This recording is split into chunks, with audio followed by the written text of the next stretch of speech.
The wolf's behavior changed 3 days before she found it.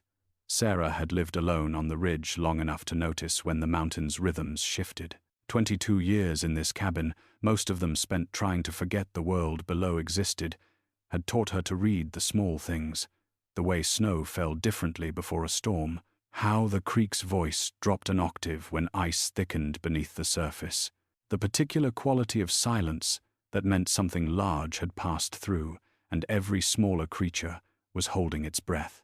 But Ghost's sudden fixation on the frozen creek that was new. The wolf stood at the edge of the clearing, massive shoulders rigid, pale gray coat stark against the darker pines. His head hung low, nose working the air in short, urgent pulls. Not the lazy scenting of a predator tracking prey. This was something else, something that made the fur along his spine lift in slow, uneasy waves. "Ghost," Sarah called from the porch, her voice rougher than she remembered it being before the years of disuse. "Leave it." He didn't turn, didn't acknowledge her at all. Just stood there, locked onto whatever invisible thread had hooked into his instincts and refused to let go. Sarah wrapped her arms tighter around herself, the worn flannel doing little against the December cold, her breath fogged white in the thin mountain air. Above the tree line, the peaks wore fresh snow, like a warning winter wasn't done with them yet. Not by half. Before we continue, tell us where you're tuning in from, and if this story is touching you already, make sure you're subscribed. I've got something extra special saved for tomorrow. She should have gone back inside. The fire needed feeding. The water she'd hauled from the lower spring that morning was probably starting to freeze in the bucket by the stove. There were 100 small tasks that filled her days now, each one a tiny anchor keeping her tethered to this life she'd built from loneliness and necessity. But something in the wolf's stillness held her. Ghost had come to her 4 years ago, more dead than alive, dragging a leg mangled by a poacher's trap. She'd found him in the snow halfway down the ridge, bleeding out, eyes already glazing with the look she recognized from another life. The look that said the fight was almost over. She'd carried him, all 140 pounds of him, back to the cabin, spent 3 days coaxing him to drink, another week before he'd eat from her hand. The leg had healed crooked, leaving him with a slight hitch in his gait that never quite disappeared. He'd stayed. Not as a pet, Ghost was too wild for that, too much himself, but as something else, a companion, a witness to the life she'd chosen when the alternative became unbearable. In 4 years, she'd never seen him act like this. Sarah stepped off the porch, boots crunching through the crusted snow. The cold bit through her jeans immediately, a sharp reminder that she'd dressed for indoor work, not for standing in a clearing at dusk, questioning a wolf's judgment. "What is it?" she asked, quieter now, approaching him the way she always did, slow, angled, never directly, giving him space to choose. Ghost's ears flicked back, acknowledging her, but his gaze stayed fixed on the creek bed. A low sound rolled out of his chest. Not a growl, something deeper, older, the kind of noise that lived in the throat of something that remembered when humans were prey. The creek ran through a natural depression about 50 yards from the cabin, cutting down from the higher elevations before it joined the larger watershed below. In summer, it sang. In winter, it whispered beneath layers of ice and snow, a hidden artery keeping the mountain alive, even when everything above looked dead. Sarah followed Ghost's line of sight. At first, she saw nothing unusual. Just snow, just ice. Just the familiar landscape she'd mapped in her mind until she could walk it blind. Then the light shifted. The sun, dropping toward the ridge, caught something beneath the surface of the frozen creek. A glint, dark and metallic, buried under at least 6 inches of opaque ice. Her stomach tightened. "Probably just a rock," she muttered, though even as she said it, she knew better. Rocks didn't make wolves stand vigil like sentries. Rocks didn't catch light like that, sharp and deliberate, like a mirror angled just wrong. Ghost took a step forward, then another, moving toward the creek with a deliberate precision that made Sarah's pulse kick up. "Ghost, stay." He stopped, but his whole body vibrated with tension. waiting, wanting. Sarah approached the creek's edge carefully. The ice here was thicker than it looked. She'd learned that the hard way her second winter, when she'd punched through to her hip and spent the next week fighting off hypothermia with nothing but stubbornness and spite. She knelt. The cold soaked through her jeans instantly, a bone-deep ache that would linger for hours. She brushed away the surface snow with a gloved hand, revealing the ice beneath, clear enough to see shapes, dark enough to hide details. And there, just visible through the frozen layers, was metal, not a rock, not natural, a corner, a hinge, the unmistakable geometry of something man-made. Sarah's breath caught. A box, or a case. Something rectangular, roughly 2 feet long, buried in the creek bed beneath ice that must have taken weeks to form this thick. Her mind raced. A hunter's cache, maybe. Someone storing gear in the creek to keep it cool, though that made no sense this high up, this remote. A forgotten supply drop from the Forest Service. Except no one came up here anymore. The logging roads had been abandoned since the 80s, and the trails that used to bring hikers petered out 1/2 mile below her property line. Ghost whined, a sound she'd never heard from him before, high, urgent, almost pleading. She looked at him, really looked. His eyes weren't fixed on the metal anymore. They'd shifted downstream, toward a section of creek where the ice looked different, rougher, disturbed. Sarah stood slowly, knees protesting. She moved along the bank, following Ghost's gaze, and that's when she saw it. The ice there wasn't smooth.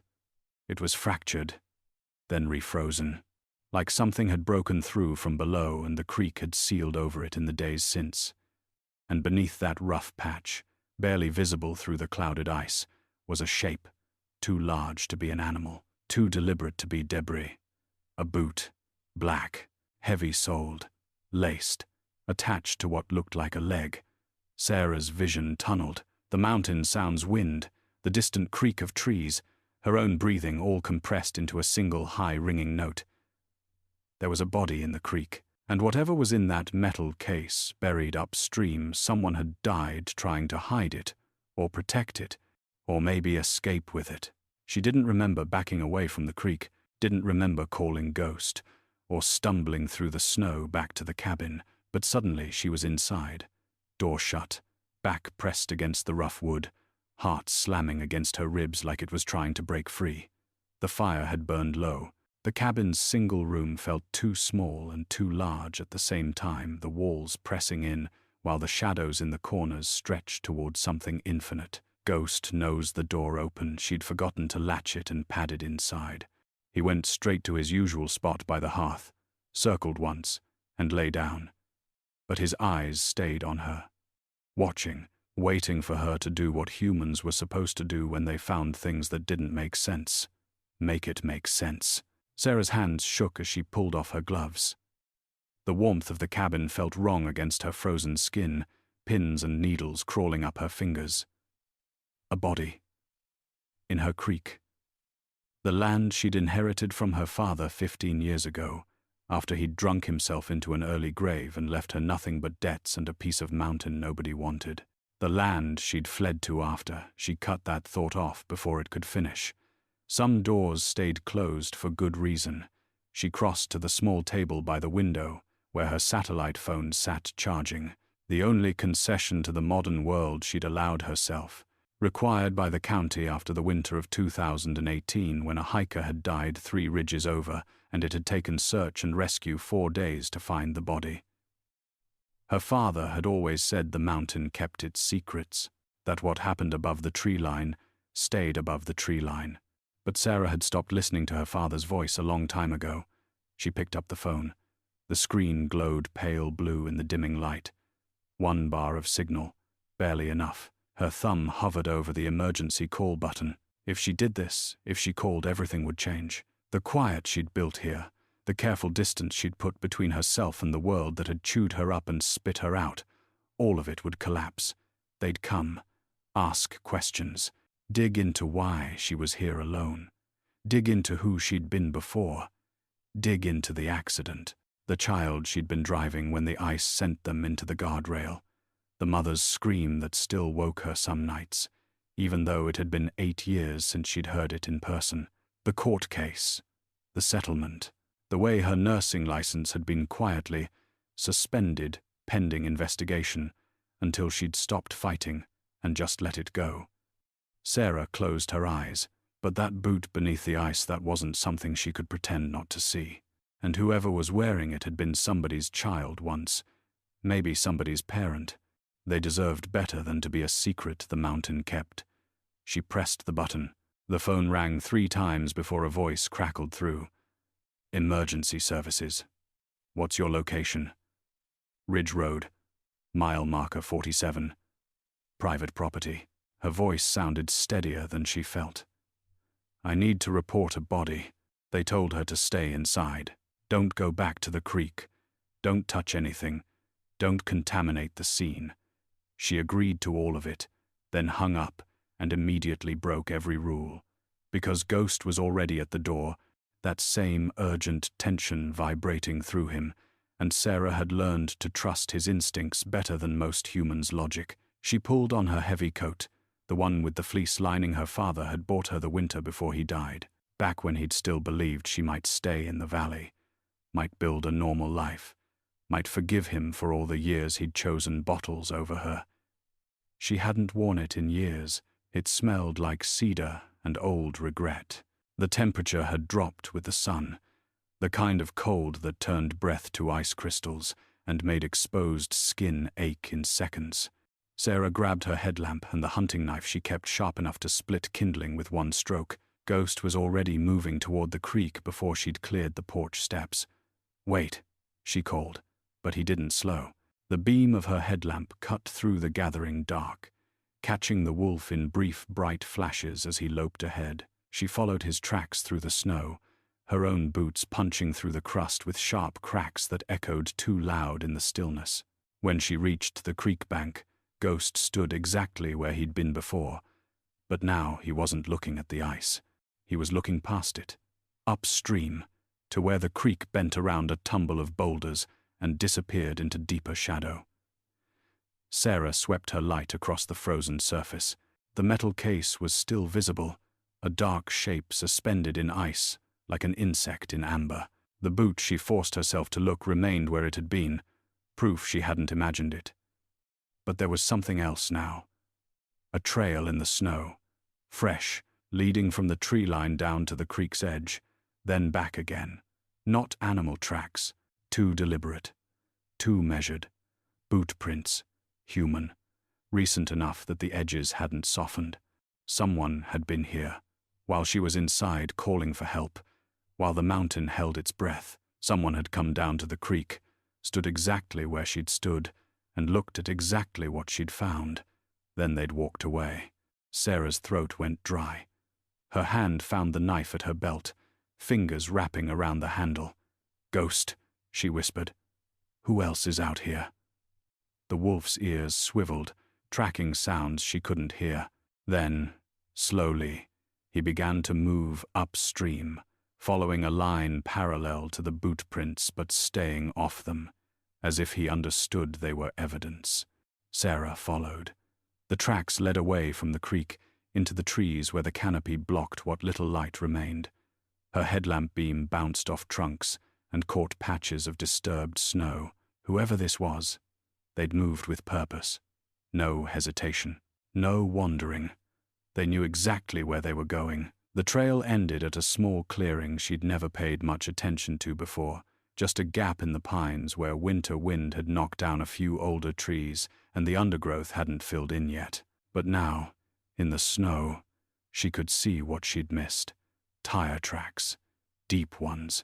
A vehicle had been here, parked long enough to melt the snow beneath it into ice, then driven out recently enough that the tread marks were still sharp.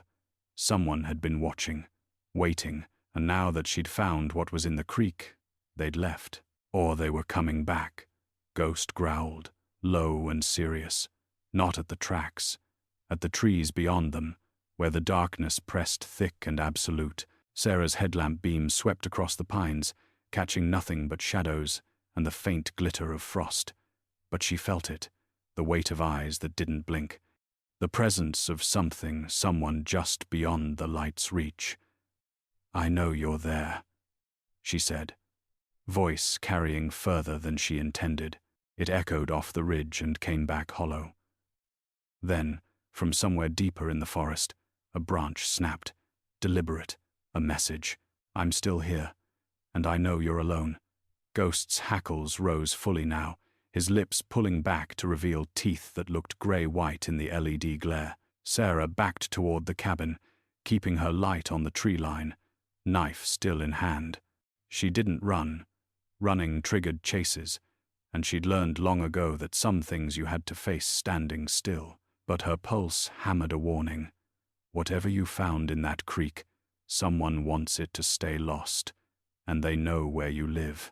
The sheriff's truck didn't arrive until noon the next day. Sarah had spent the night sitting in the old rocking chair by the window, rifle across her lap, watching the tree line for movement that never came. Ghost had positioned himself by the door, ears tracking every sound, the crack of settling ice, the whisper of wind through pine needles, the distant groan of trees adjusting to the cold. Neither of them had slept. When dawn finally bled grey light across the ridge, Sarah made coffee with hands that shook from more than exhaustion. The satellite phone sat silent on the table. No callbacks, no updates, just the vast indifference of bureaucracy grinding slowly somewhere far below while she waited on a mountain with a body in her creek and boot prints that led nowhere. She'd gone back to the clearing at first light.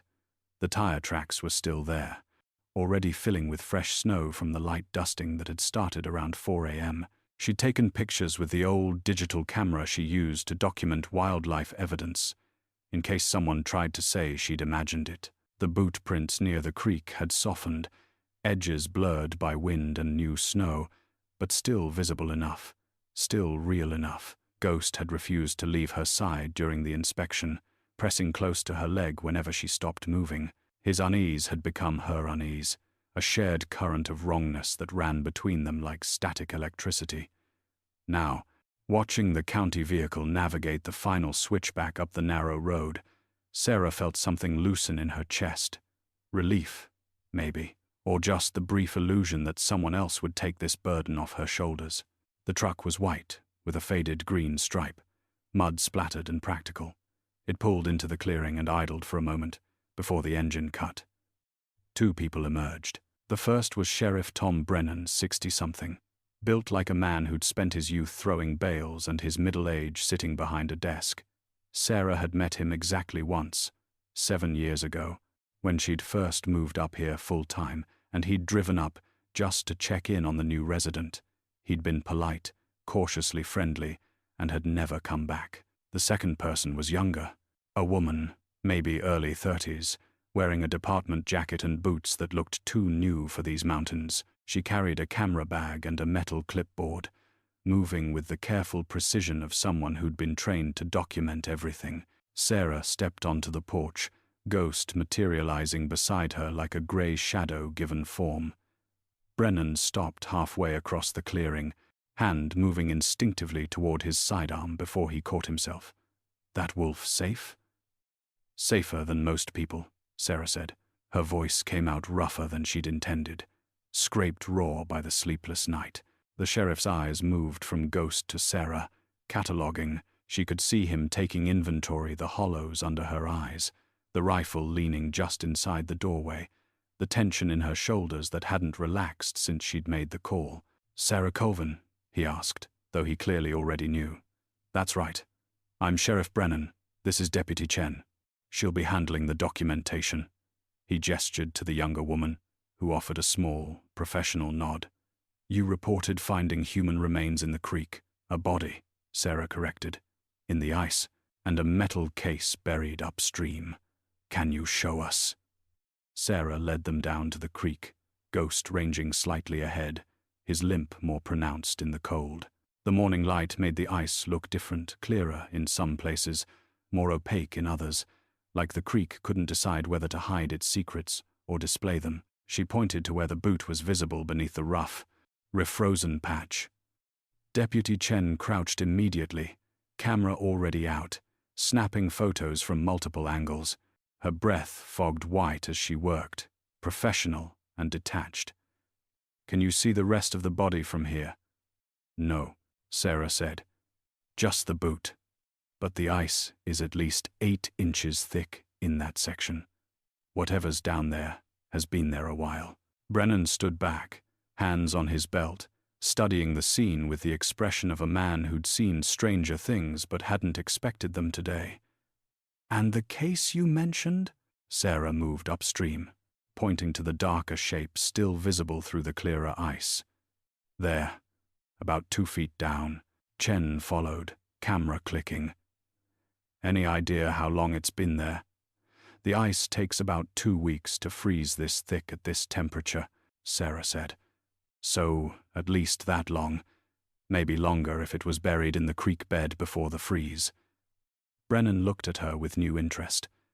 You know ice formation patterns. I know what I need to survive up here. She didn't elaborate, didn't mention the nursing degree that had taught her about hypothermia and tissue damage, or the years of EMT training before that. That life belonged to someone else now. We'll need to extract both, Brennan said, more to Chen than to Sarah. Call in the recovery team, and he paused, seeming to reconsider. Get Dr. Voss from the ME's office. Tell her it's not a hiking accident. Chen's expression sharpened. You think this is suspicious? I think people don't bury metal cases in frozen creeks by accident. Brennan turned back to Sarah. You said you found this yesterday evening. Around dusk. Ghost the wolf, he was acting strange. Fixated on this spot. When I came to see what had him bothered, I saw the case first, then the boot. And you didn't touch anything? No. Sarah hesitated, then decided truth was simpler than omission, but someone else did. Both officers went still. Explain, Brennan said, his casual demeanor evaporating. Sarah led them to the clearing, to where the tire tracks were now half filled with fresh snow, but still visible. These were fresh when I checked last night after I called you. Someone had been here, parked. There are boot prints leading to the creek and back. Chen was already photographing, moving in careful circles to capture everything before the snow buried it completely. Brennan crouched beside the tire tracks, studying them with the focus of a man reading a language most people had forgotten. All-terrain tread. Common. But the wheelbase. He stood, brushing snow from his knees. Truck, probably. Full size. You see any vehicles on your way up here yesterday? I haven't been off the mountain in 3 weeks. Hear any engines? See any lights? Sarah shook her head. Just the tracks. And, she swallowed, someone was watching from the trees. After I found these, I could feel it. Feel it, Brennan repeated, not quite skeptical but not quite believing either. Ghost felt it too, Sarah said, and the wolf's ears flicked at his name. He only acts like that when something's wrong. Chen had moved to the tree line, following the boot prints with her camera. Sheriff, these prints lead deeper into the forest. Should I follow them? How far? Can't tell from here. Brennan checked his watch, glanced at the sky where clouds were building in the north. Mark the trail. We'll come back with more people. I don't want anyone going into those woods alone until we know what we're dealing with. As Chen worked, Brennan turned back to Sarah. His expression had shifted into something heavier, more serious. Miss Coven, I need to ask you some questions. Routine, but necessary. Sarah's stomach tightened. All right. How long have you lived up here? Full time. 7 years. But I inherited the property 15 years ago. From my father, Daniel Colvin. He died in 2010. And before you moved up here permanently, what were you doing? There it was. The question she'd been dreading. I was a nurse. Pediatric Emergency Department. Denver. You quit? I left. The distinction mattered, but Brennan didn't push. Not yet. Anyone else have access to this property? Family, friends, caretakers. No one. Just me.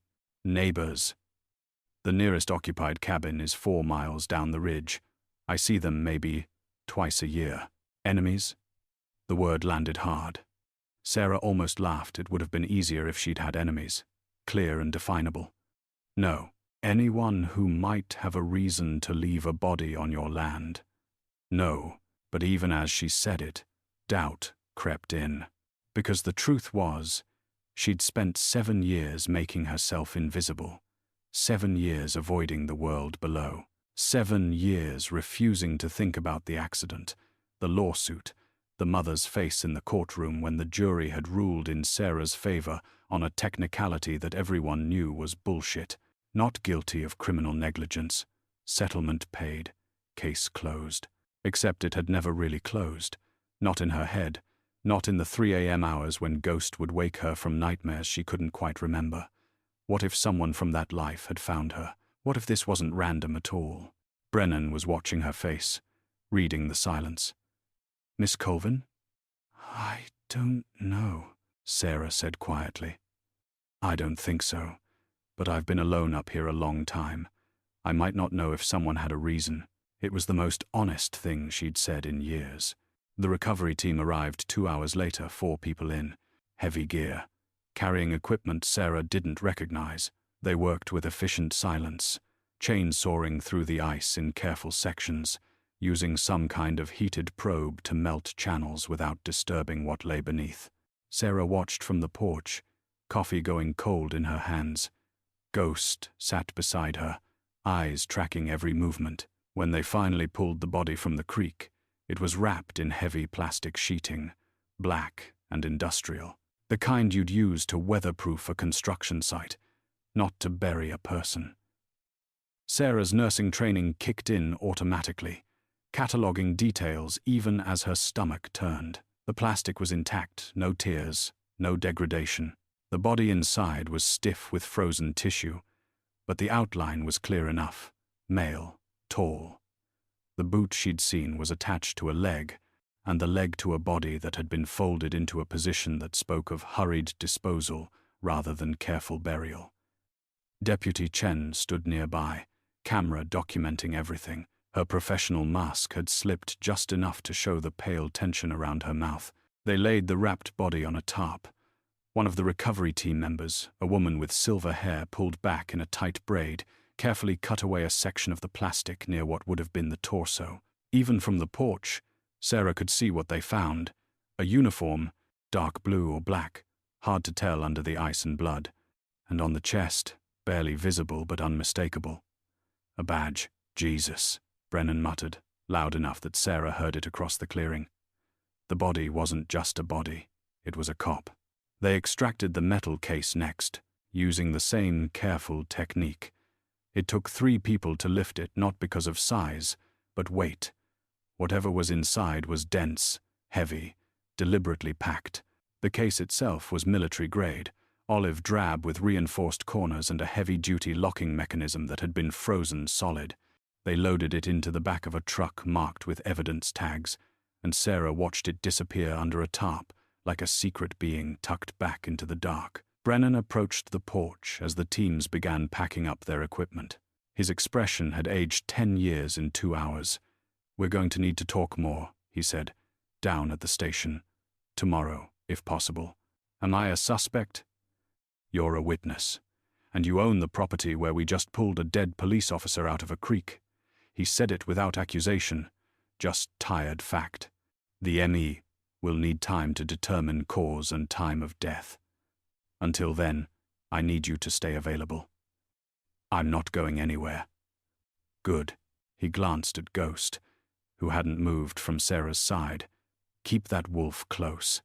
And if you see anyone, vehicles, people, anything unusual, you call immediately. Don't investigate. Don't engage. Call. You think whoever left the body is coming back. Brennan's silence was answer enough. After they'd gone, after the last truck had navigated down the mountain and the clearing had returned to its normal emptiness, Sarah sat on the porch steps and let herself shake. A dead cop, on her land, in her creek, and someone had known it was there. Someone had come back to check on it, or protect it, or ghost pressed against her leg, warmth and solid presence. "What the hell did we step into?" she whispered. The wolf had no answer, but his ears swiveled toward the tree line, tracking something she couldn't hear, and the hackles along his spine lifted in a slow, deliberate wave. Whatever this was, it wasn't over. It was just beginning. Sarah didn't go to the station the next day, because at 6 a.m., as she was brewing coffee and trying to convince herself that cooperation was the smart choice, Ghost started barking. Not his warning bark, the low, serious sound he made when deer wandered too close, or when weather was turning bad. This was different. Frantic. Urgent. Sarah grabbed the rifle and ran outside. The wolf stood at the edge of the clearing, staring down the road. His whole body vibrated with tension, tail stiff, ears pinned forward. And then she heard it. An engine, laboring up the steep grade, coming fast. Not the sheriff's truck she'd learned that sound yesterday. This was different, heavier, older. A vehicle crested the final rise and came into view. A dark green pickup, late 90s model, mud-caked and anonymous. It didn't slow as it approached, didn't stop at the respectful distance most visitors observed. It drove straight into her clearing and stopped 20 feet from her porch. The engine died. For a long moment, nothing happened. Then the driver's door opened. A man stepped out. 50, maybe older, with the kind of weathered face that came from years in mountain sun and wind. He wore work clothes, jeans, flannel, a canvas jacket that had seen better decades. Nothing threatening, nothing obviously wrong, except Ghost was snarling now, a sound Sarah had only heard twice before, both times when something truly dangerous had gotten too close. "Sarah Colvin," the man called. She didn't lower the rifle. "Who's asking?" "Name's Jack Merritt. I was a friend of your father's. My father's been dead 15 years. "I know." Merritt's hands stayed visible, away from his sides. "Non-threatening. That's why I'm here, because of something he told me before he died. Something I thought was just drunk talk until yesterday. Yesterday, when they pulled that body out of your creek." Sarah's finger moved to the rifle's safety. "How do you know about that?" "Because I've been waiting for someone to find it for 20 years. Merritt took a step forward, and Ghost's snarl deepened. He stopped immediately. "Your father didn't die of liver failure, Sarah. He was murdered. And what's in that metal case they took out of the ice? That's why." The world tilted slightly. "You're lying." "I wish I was." Merritt's expression was grave, sincere, and absolutely certain. "Your father stumbled onto something he shouldn't have. A trafficking operation running through these mountains. Drugs, money, people, doesn't matter what. What matters is that cop in your creek. He was part of it, and when your father found out, they killed him. Made it look like just another drunk who couldn't stop." Sarah's hands tightened on the rifle. "Why should I believe you?" "Because 3 days ago, I got a phone call. Anonymous, male voice. Said if I didn't want to end up in a creek like Daniel Colvin's friend, I should forget everything I know." Merritt's eyes were steady, unflinching. "I'm too old to live scared, and I owe your father. So I'm here to tell you the truth he died trying to protect. Which is that whoever put that cop in your creek isn't done. They've been using this mountain for 20 years, moving product, hiding evidence. And now that you've found the body..." Merritt looked past her, toward the cabin, toward the tree line, toward the ridge that rose against the pale morning sky. "You're the next problem they need to solve." Ghost's snarling had faded to a low growl, uncertain now. Reading the air, reading Sarah's response. She should call Brennan, should report this immediately. Should not, under any circumstances, trust a stranger who showed up with a story straight out of a paranoid thriller.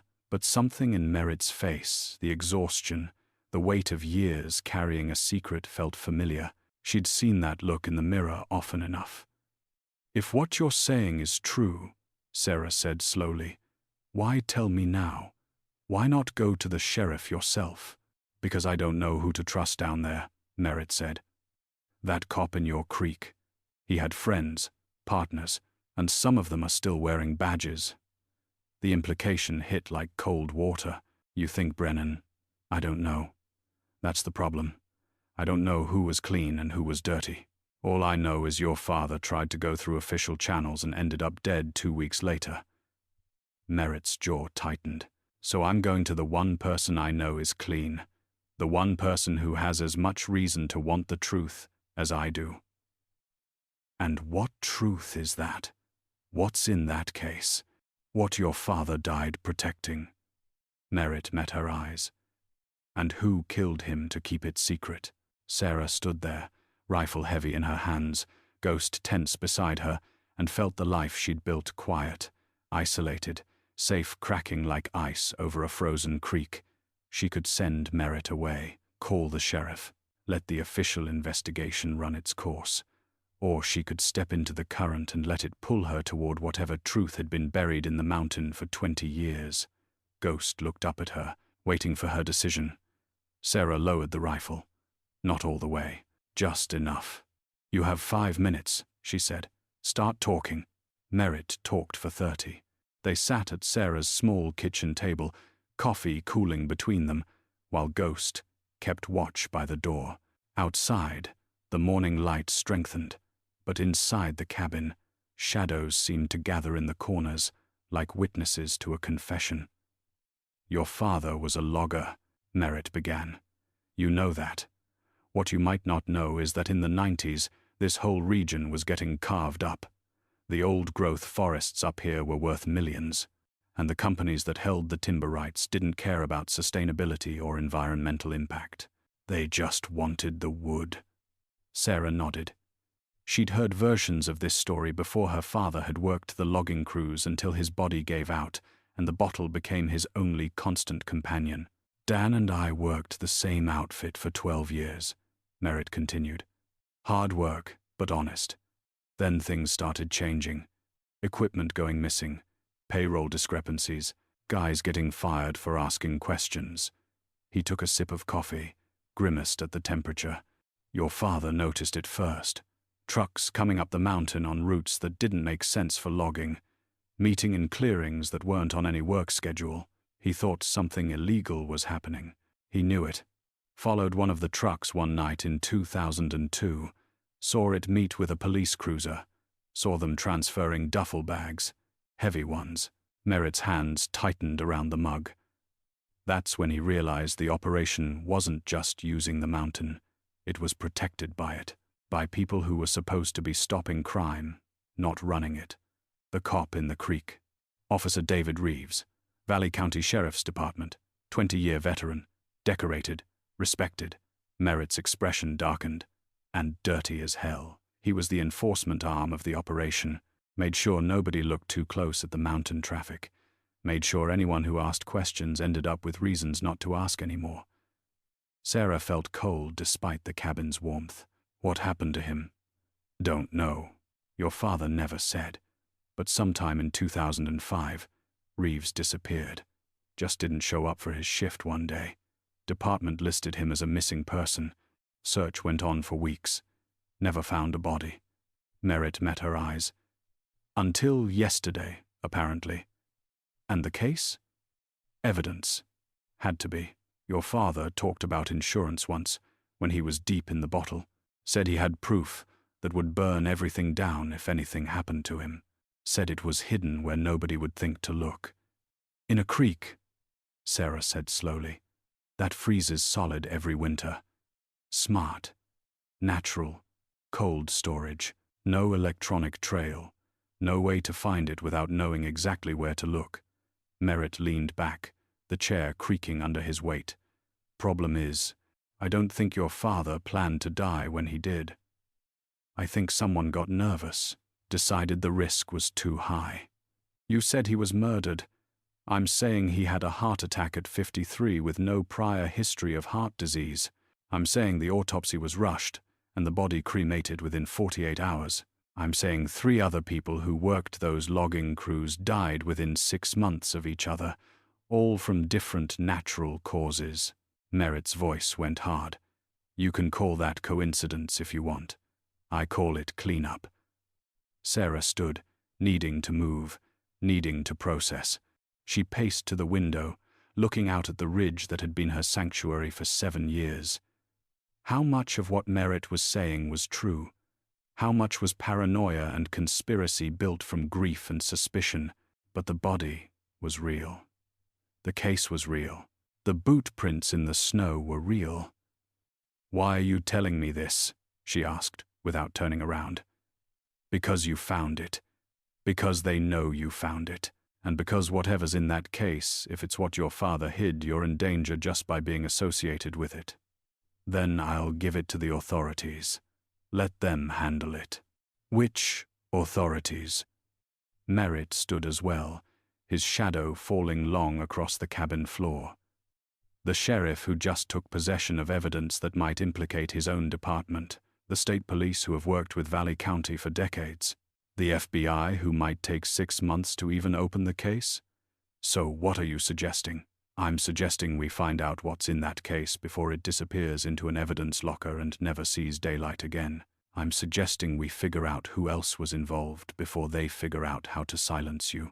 Merritt moved to stand beside her, at the window. Your father tried to do this alone, and it killed him. Don't make the same mistake. Ghost whined softly from the door. Not his danger sound. Something else. A question, maybe, directed at Sarah. What are you going to do? She thought about the life she'd built here. The quiet. The distance. The careful walls she'd constructed between herself and the world that had judged her, failed her, and ultimately driven her into these mountains. But those walls were already crumbling. The moment she'd called 112, the moment she'd reported what she'd found, she'd stepped back into the current of the world. The only question now was whether she'd let it pull her under or learn to swim. The case is in police custody, Sarah said. We can't just walk in and ask to see it. No, Merritt agreed. But we can find out what else your father left behind. He was meticulous when he wasn't drinking, kept records, notes. If he hid evidence in that creek, he documented it somewhere. Where? Start with his belongings. Whatever you inherited, papers, journals, storage units. Sarah shook her head. I went through everything when he died. There was nothing like that. Just debts and old tools and... She stopped. The cabin. This cabin, that she'd avoided for 8 years after inheriting it. That she'd only moved into when she'd run out of other options and other places to hide. She'd cleaned it when she arrived, but she'd never really searched it. Never looked behind walls or under floorboards or in the places someone would hide something they needed to stay hidden. Merritt was watching her. You thought of something. Maybe. Sarah turned from the window. But if we do this, if we start looking, we're committed. No going back. I've been committed for 15 years. Just been waiting for someone else to catch up. Sarah looked at Ghost. The wolf met her eyes. Steady and certain. He'd come to her broken, and she'd fixed him. He'd stayed when he could have left. He trusted her to make the right choice. Maybe it was time she trusted herself the same way. All right, she said. Let's find out what my father died protecting. They started in the cabin's crawl space. Sarah had been down there exactly once her second winter, when a pipe had frozen and she'd needed to wrap it with heat tape. It was a cramped, dark space beneath the floorboards, filled with dust and the smell of old wood and mouse droppings. Merritt held the flashlight while Sarah squeezed through the access hatch. Her shoulders barely fit. The ceiling pressed close enough that she had to army crawl, her breath coming quick and shallow in the confined space. Anything? Merritt called down. Spiders. Lots of spiders. Sarah swept the light across the underside of the floorboards. Most were original, rough-hewn logs that had been fitted together with more enthusiasm than skill. But in the far corner, beneath what would have been the kitchen area. Wait, one section of the subfloor looked newer. The wood was cleaner, the nails less rusted, like it had been replaced or added sometime long after the cabin's original construction. Sarah crawled closer, ignoring the webs that caught in her hair and the dust that made her eyes water. She ran her fingers along the boards, feeling for seams, for anything that might indicate a hiding place. There. A section about 2 feet square, held in place by nails that had been driven in and pulled out so many times the wood around them had started to splinter. She worked the board loose, nails protesting with soft squeaks. The piece came free, revealing a hollow space above the crawlspace ceiling but below the main floor, and inside, wrapped in oilcloth that had kept it dry through decades of temperature swings and moisture, was a metal box. Sarah's heart hammered. Found something. She pulled the box free carefully, feeling its weight maybe 5 pounds, dense and solid. She backed out of the crawlspace, bumping her head twice and collecting cobwebs like a prize. Merritt helped her to her feet. They both stared at the box, still wrapped in its protective cloth. "Open it," Merritt said. Sarah's hands shook as she unwrapped the oilcloth. The box beneath was simple, just a fishing tackle box, the kind you could buy at any outdoor store. Rust had claimed the hinges, but the latch still worked. She opened it. Inside were papers, dozens of them, neatly organized in plastic page protectors. Photographs, documents, and on top, a letter written in handwriting Sarah recognized from old birthday cards and the occasional postcard her father had sent when she was young. "Sarah, if you're reading this, I'm probably dead, and you probably think I drank myself into the grave. I won't blame you for thinking that. I gave you plenty of reasons, but the truth is more complicated. The truth is, I found something in these mountains that I shouldn't have, and I tried to do the right thing with it, and the right thing got me killed. I don't know who to trust anymore. Don't know which cops are clean and which ones are dirty. So I'm hiding this where only someone who really looks will find it, and I'm trusting that if you ever do look, you'll know what to do with it. The case in the creek has the physical evidence recordings, photos, transfer records, proof of everything. But these papers are the map. They show who was involved, how the operation worked, where the money went. Be careful, kid. These people don't forgive witnesses, and they don't leave loose ends. I love you. I'm sorry I was never good enough to show it properly." "Dad," Sarah's vision blurred. She blinked hard, refusing to cry, refusing to let the words land fully until she'd finished reading. Beneath the letter were the documents her father had promised. Bank statements showing regular deposits to offshore accounts. Photographs of trucks meeting in remote clearings, timestamps and GPS coordinates marked on the backs. A handwritten ledger tracking shipments by date, route, and payment amount. And a list of names, 15 of them. Some Sarah recognized local business owners, county officials, people she'd seen in town on her rare visits. And 3 with badges drawn next to them. David Reeves, the cop in the creek, and 2 others, Deputy Martin Holloway, Sheriff Thomas Brennan. Sarah's breath stopped. Brennan, the man she'd called, the man she'd trusted with the truth, the man who now had possession of the evidence that could destroy him. "Oh God," she whispered.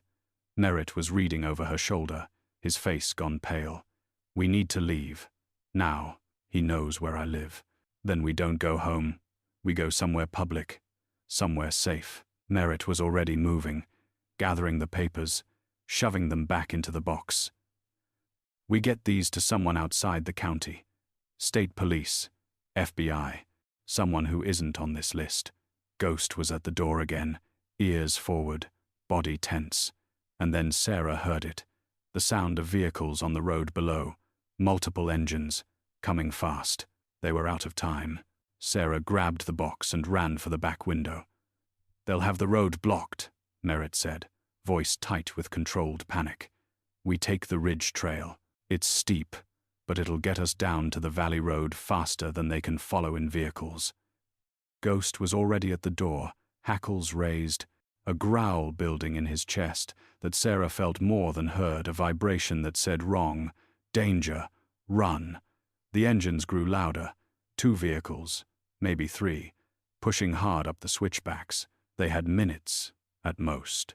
Sarah shoved the metal box into her pack added the satellite phone, a water bottle, the hunting knife. Her mind worked on autopilot, nurse training kicking in even as fear tried to shut down rational thought. Assess, prioritize, move. "You have weapons?" Merritt asked, already pulling on his jacket. "Rifle. Shotgun in the closet. Handgun I've never fired." "Bring the rifle. Leave the rest." He was moving through the cabin with practiced efficiency, checking windows, memorizing exit routes. "If we have to shoot, we're already dead. Speed is our only advantage." Sarah grabbed the rifle, slinging it over her shoulder. The weight was familiar, comforting. She'd learned to shoot from her father, one of the few good memories she had of him, standing on a ridge like this one, his patient voice teaching her about breath control and follow-through. "Don't aim where it is. Aim where it's going to be." The vehicles crested the final rise just as Sarah and Merritt slipped out the back window. Ghost went first, landing silently in the snow, already moving toward the tree line. Behind them, doors slammed. Voices called out official, authoritative, familiar. "Miss Colvin, Sheriff's Department. We need to talk." Brennan's voice, calm, reasonable, like this was a routine follow-up and not a manhunt. Sarah didn't look back. She followed Ghost into the trees, Merritt right behind her, their boots punching through the crust with sounds that seemed impossibly loud against the morning quiet. The ridge trail was barely a trail at all, more of a game path that switchbacked down the steep western slope through dense pine and exposed granite. Sarah had hiked it a dozen times, always in daylight, always taking her time. Now she half ran, half slid, using trees to break her descent, trusting Ghost to find the safest route. Behind them, more shouts. "Closer now. Miss Colvin. We just want to ask some questions. There's been a development in the case." A development. Right. The kind of development that required 3 vehicles and what sounded like at least 6 people. Merritt stumbled, caught himself on a tree trunk. His breathing was labored. Too many years, too many cigarettes, not enough mountain conditioning. Sarah grabbed his arm, steadying him. "How far to the valley road?" he gasped. "1.5 miles. Maybe less if we cut through Blackwater Canyon. Can we make it before they circle around?" Sarah looked back up the slope. Through the trees, she could see movement. Figures in dark jackets spreading out, methodical and coordinated. They weren't just chasing, they were hunting. "We have to," she said. They ran. The canyon was a slash in the mountainside where a long-ago avalanche had carved away trees and soil, leaving bare rock and a seasonal stream that was currently just ice and exposed stone. It cut a more direct route to the valley but was treacherous, loose scree, hidden ice, drop-offs concealed by snow. Ghost led them in without hesitation, his wolf instincts reading the terrain better than any human eye could. Sarah followed his tracks, placing her feet where he'd placed his paws, trusting his weight distribution. Halfway down, Merritt's boot caught on hidden ice. He went down hard, sliding 10 feet before Sarah managed to grab his jacket and arrest his fall. They both lay panting on the frozen slope, the canyon yawning below them. "I'm slowing you down," Merritt said. Blood trickled from a cut above his eye where he'd hit rock. "We move together or not at all." Noble. Stupid, but noble. He winced as Sarah helped him to his feet. His left ankle wouldn't take full weight. Sprained, maybe worse. From above, voices echoed down the canyon. They'd been spotted. Ghost barked once, urgent, commanding. He'd found something ahead, around a bend in the canyon where a cluster of boulders offered cover. They limped toward it, Merritt leaning heavily on Sarah's shoulder. Her legs burned. The pack's weight seemed to double with each step. But they made it to the boulders just as the first shot cracked against stone 20 feet to their left. Not a warning shot. An actual attempt. "They're shooting at us." Merritt's voice cracked with disbelief. "They're actually..." Another shot. Closer. Chips of granite stung Sarah's face. Ghost snarled, moving to place himself between Sarah and the shooters. His body was coiled, ready to launch himself at anything that came too close. "No," Sarah said sharply. Ghost, stay. If he attacked, they'd kill him without hesitation, and she'd already lost too much to this mountain. She unslung the rifle, hands surprisingly steady. Nursing had taught her to stay calm under pressure, to compartmentalize fear, to function when bodies were breaking down around her. This was just another emergency, just another life or death situation where hesitation meant failure. She found a gap between boulders, sighted through the scope, 4 figures descending the canyon, 2 in sheriff's department jackets, 2 in civilian clothes but carrying themselves like cops, ex-military posture, tactical movement. Leading them was Tom Brennan. Sarah's finger found the trigger. She could take the shot, center mass, end this before it went any further. But she wasn't a killer. Not yet. Maybe not ever. She adjusted her aim and fired. The bullet struck rock 5 feet in front of Brennan's position. The ricochet screamed off into the canyon. All 4 men dove for cover. Next one won't miss, Sarah shouted, her voice echoing off stone. Back off. Brennan's voice came back, still trying for reasonable. Sarah, think about what you're doing. You're making this worse. You killed my father. Silence, long enough that Sarah wondered if he'd deny it. Then, your father made choices. We gave him opportunities to walk away. He didn't take them. The casual admission hit Sarah like a physical blow. No denial, no deflection, just cold acknowledgement of murder dressed up as consequence. Merritt had gone still beside her, face ashen. The evidence is already out, Sarah lied, praying her voice sounded more confident than she felt.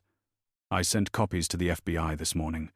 Everything in the case, everything in my father's files. Killing us won't stop it. Another pause. She could almost hear Brennan calculating, weighing options. You're bluffing, he said finally. You found those papers an hour ago. You haven't had time. Damn it. He'd been watching longer than she'd thought. Had cameras on the cabin maybe, or someone in the trees, tracking her every move. A different voice called out. Younger, harder. Sheriff, we're wasting time. Let me flank them through the... Shut up, Holloway. Brennan snapped. Holloway. The other name from her father's list. The deputy who'd smiled at her yesterday while photographing evidence he probably planned to make disappear. If you're hooked on this story, make sure to subscribe and turn on notifications so you never miss an upload. Your support means everything and helps me bring you more incredible mountain stories like this one. Sarah's mind raced. They were pinned. Merritt couldn't run. Ghost could maybe escape through the terrain, but he'd never leave her. And eventually, Brennan's people would circle around, trap them completely.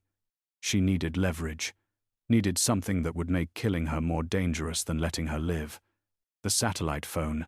Her hands shook as she pulled it from the pack, keeping the rifle trained on the canyon above with one hand while she worked the phone with the other.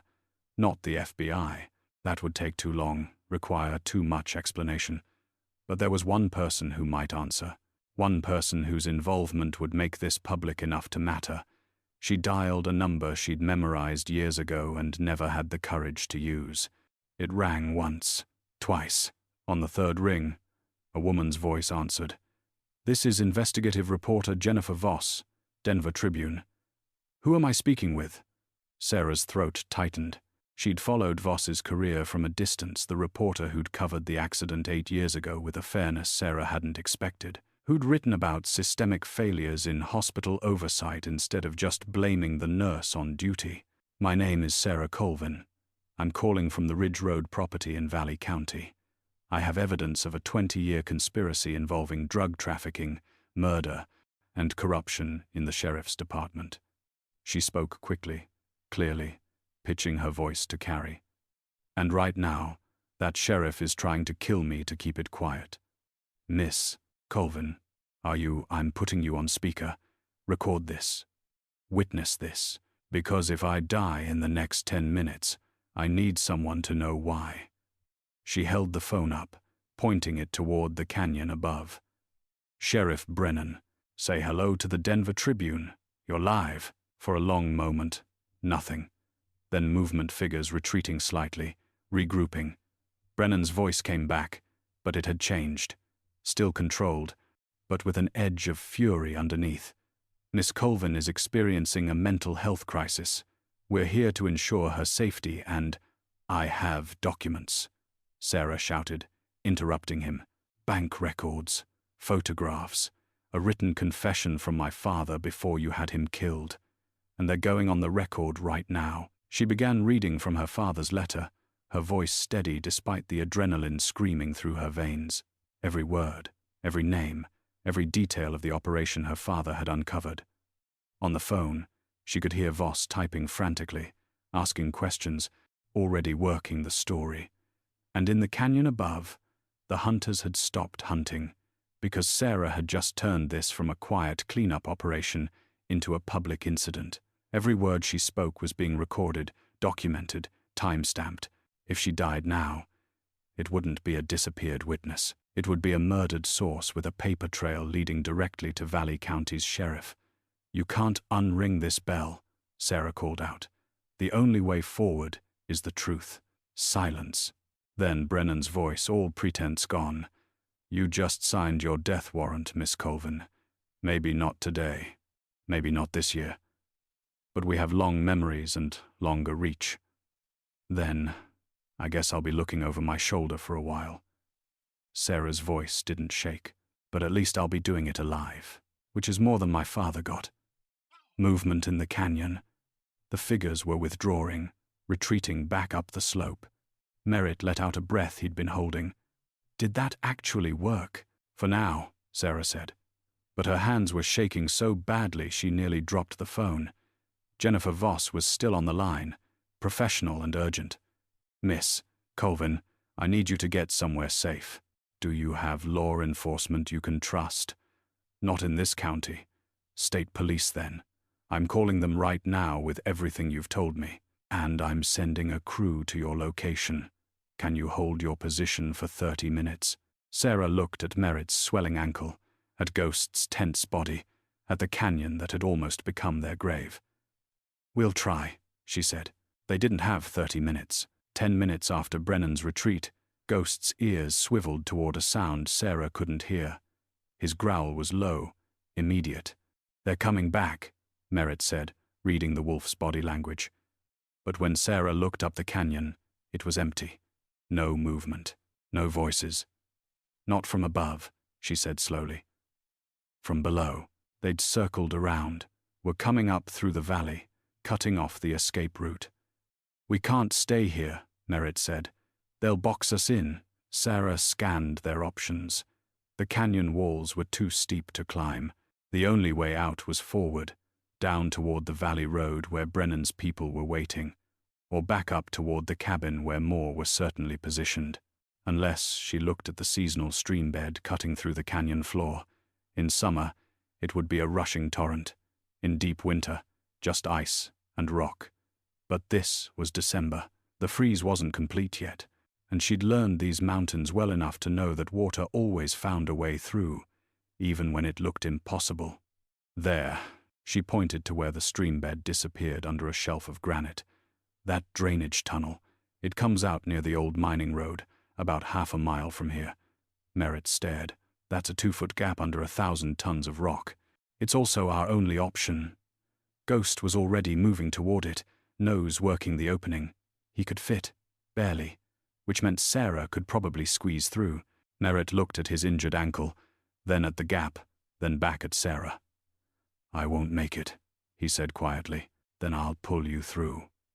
Sarah. No. Her voice was harder than she'd known it could be. My father died because he was alone. Because he didn't have backup. I'm not making that mistake. We both get out. Or neither of us does. For a moment, she saw something shift in Merritt's expression. Gratitude, maybe. Or just recognition of stubbornness that matched his own. All right, he said. But if I get stuck, you leave me. Promise. Sarah didn't promise, just helped him toward the gap. Ghost went first, disappearing into the darkness with only the faint scrape of claws on stone to mark his passage. Sarah followed, the pack scraping against granite, the world narrowing to cold rock and the sound of her own breath echoing back at her. The tunnel was worse than she'd imagined. Pitch black, so narrow her shoulders wedged against both walls. The ceiling pressed down, touching her head when she tried to lift it. Water trickled somewhere beneath her, ice cold against her hands. She could hear Merritt behind her, his breathing tight with pain and claustrophobia. Every few feet, he'd grunt as his ankle caught on something, but he kept moving. How far? His voice was compressed, smaller in the confined space. Don't know, just keep. Her hand touched empty air. The tunnel ended in a vertical drop. Sarah froze, feeling carefully in the darkness. The drop was maybe 6 feet, into what sounded like shallow water. She could hear it moving, unfrozen, flowing. There's a drop, she called back. I'm going over. Wait for my signal. She didn't wait for his response, just lowered herself carefully over the edge, feet finding the water, gasping at the cold that bit through her boots immediately. The space beyond was larger, a natural chamber carved by centuries of snowmelt. Dim light filtered in from somewhere, enough to see by. And there, standing in the shallow stream, was Ghost. His eyes reflected the light like twin moons. Okay, Sarah called up. Come on. Merritt came through slower, favoring the ankle, cursing steadily under his breath. Sarah helped him down, and they stood together in the freezing water, catching their breath. The chamber had 2 exits, one where water flowed in, one where it flowed out. The outflow was the mining road drainage. Had to be. They followed it, wading through ankle-deep water that made Sarah's feet go numb in minutes. But it opened gradually, the ceiling rising, until finally they saw daylight. The old mining road was overgrown but passable, and empty. They'd made it out. Sarah called Jennifer Voss back from a gas station 20 miles down the valley. Her clothes were soaked.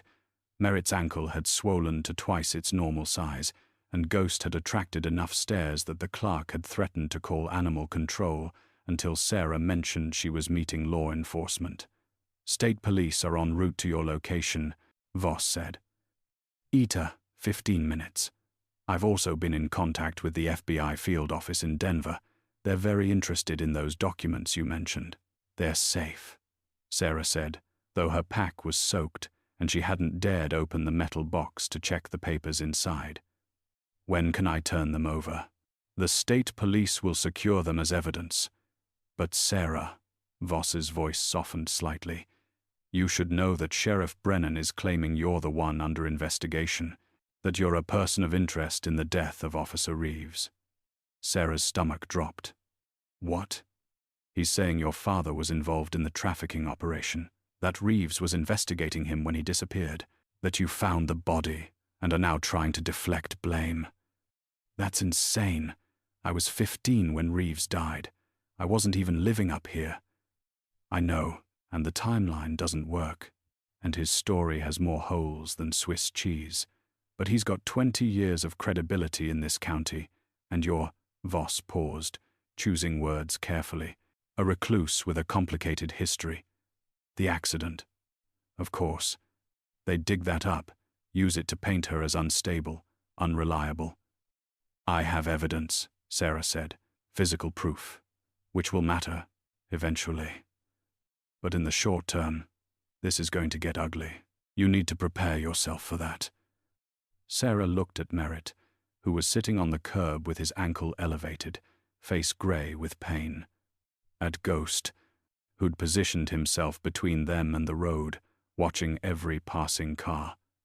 At the mountains rising in the distance, the ridges she'd thought would protect her. She'd spent 7 years hiding from scrutiny, from judgment, from the world's opinion of who she was and what she'd done, but hiding time was over.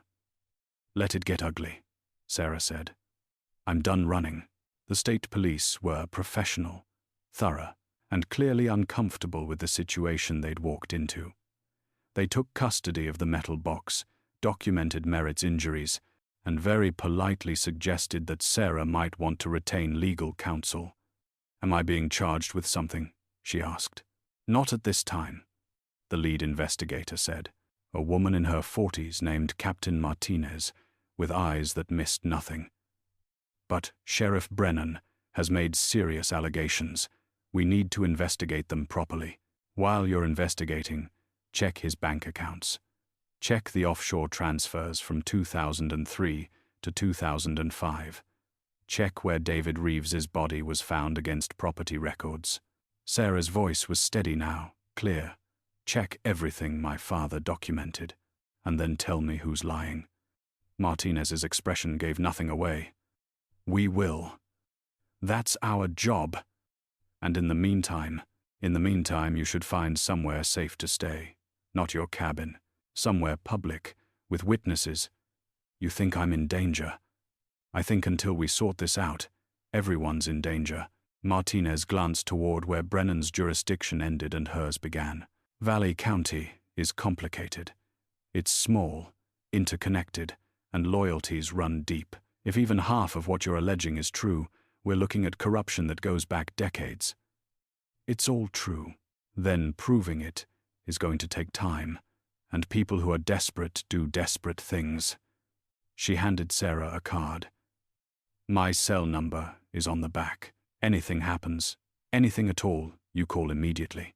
After they left, Sarah sat in the gas station parking lot and tried to figure out what came next. She couldn't go back to the cabin, couldn't trust anyone in Valley County, couldn't just disappear and hope this resolved itself. Her satellite phone buzzed. Unknown number. She almost didn't answer, but something, instinct, curiosity, or just the reckless momentum that had carried her this far made her pick up. Miss Colvin? A male voice, unfamiliar. My name is Agent David Park, FBI. I understand you have information regarding a long-term criminal enterprise operating in Valley County. Sarah's breath caught. That was fast. We've actually had Valley County on our radar for about 18 months. Small inconsistencies in reports, statistical anomalies in drug seizures and arrests, but we've never had enough for a case. She could hear papers shuffling. Until now, thanks to your call with Miss Voss, we have probable cause to open a full investigation. How long will that take? Weeks. Maybe months. These things don't move quickly. Months. Sarah looked at Ghost, at Merritt's swollen ankle, at the mountains she couldn't go back to. What am I supposed to do for months? Stay visible. Stay documented. Make it public enough that making you disappear becomes more trouble than it's worth. Park's voice was pragmatic, kind without being soft. I know that's not the answer you want, but it's the truth. The more people who know your story, the safer you are. After the call ended, Sarah sat with her head in her hands, exhaustion finally catching up. Jennifer Voss called 30 minutes later. I'm running the story tomorrow. Front page. Daughter uncovers decades-long corruption after father's suspicious death. I'll need to interview you properly, but I wanted to give you advance warning. Thank you, Sarah said. Then, quieter. Why are you helping me? Because 8 years ago, I watched the system chew you up over an accident that wasn't your fault. Because I've learned to recognize when someone's telling the truth. Voss paused. And because your father deserves better than being remembered as just another drunk who died alone. Something in Sarah's chest cracked. Not quite tears. She was too tired for tears, but close. I need to get his body exhumed, she said. If he was murdered, there should be evidence. Something the original autopsy missed. I'll make some calls, Voss said. I know a forensic pathologist who owes me a favor. The story broke 3 days later. Sarah watched it spread from the motel room where she and Merritt had holed up a day's inn 50 miles from Valley County, anonymous and cheap, with Ghost hiding in the bathroom whenever housekeeping knocked. First, the Denver Tribune's article, then pickups by AP, Reuters. By day 2, cable news had discovered it, and talking heads were debating corruption in small-town America over footage of the mountains Sarah had called home. Sheriff Tom Brennan gave a press conference. Denied everything.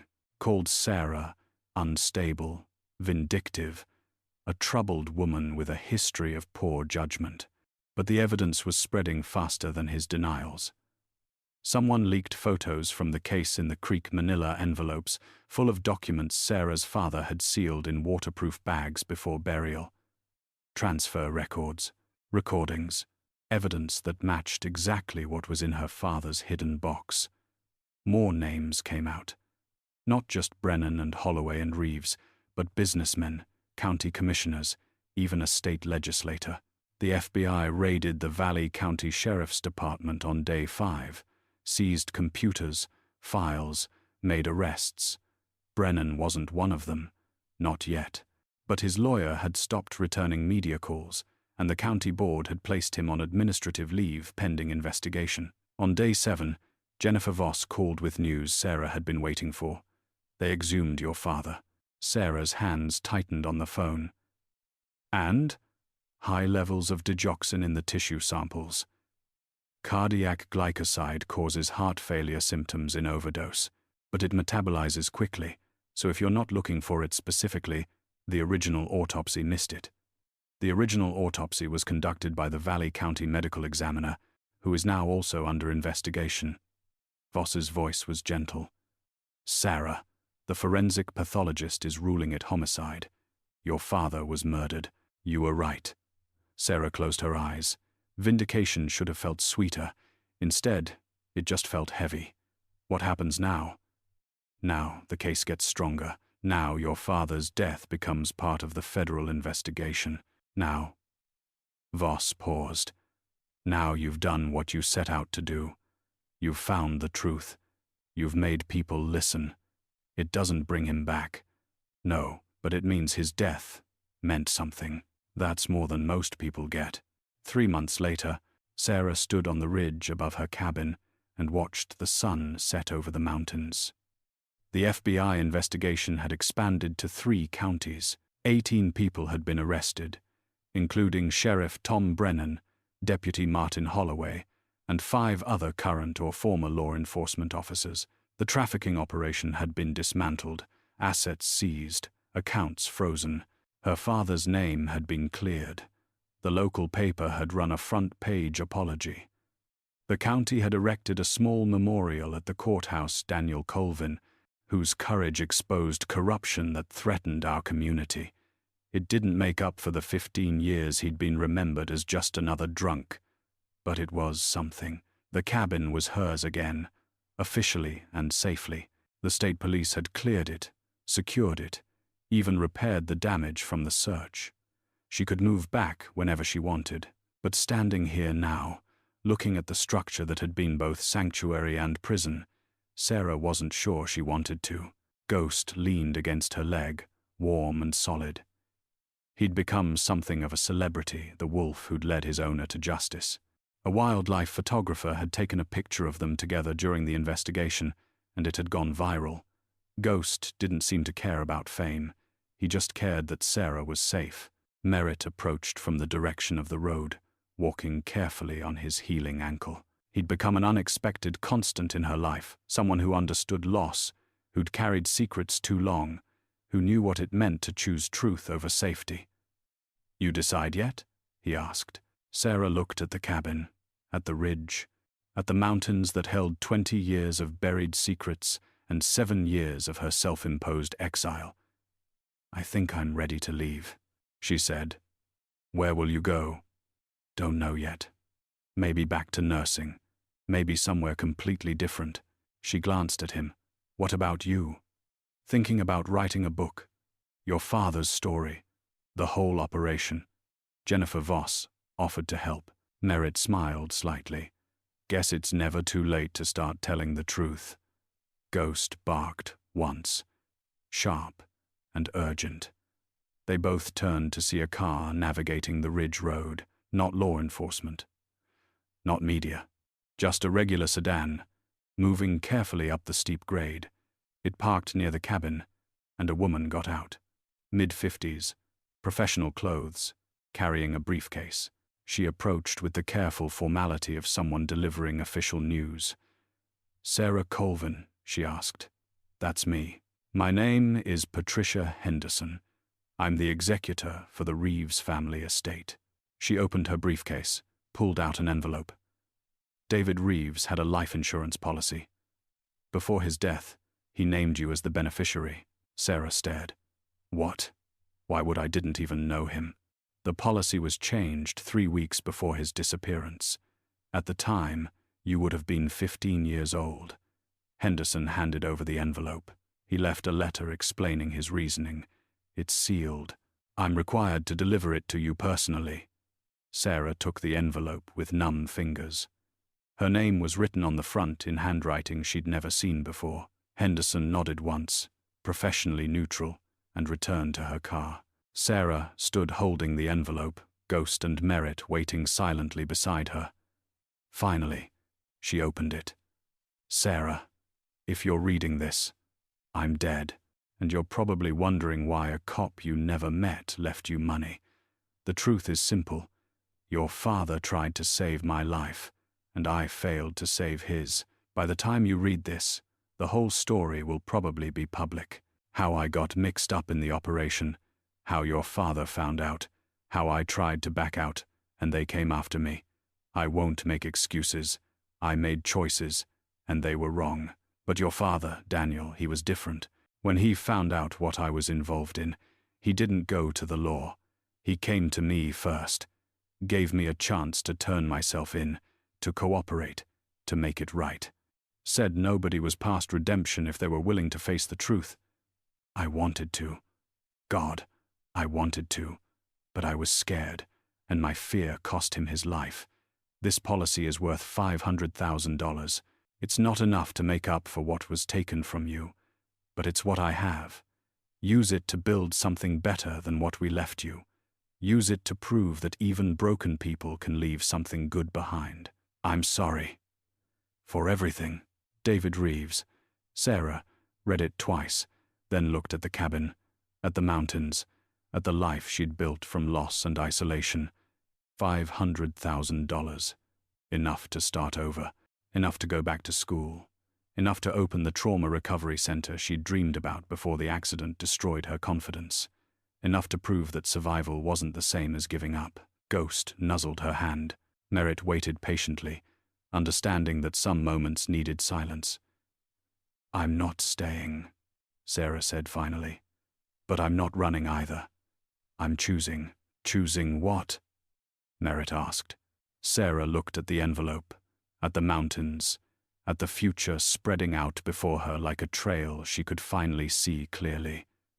Forward, she said. I'm choosing forward.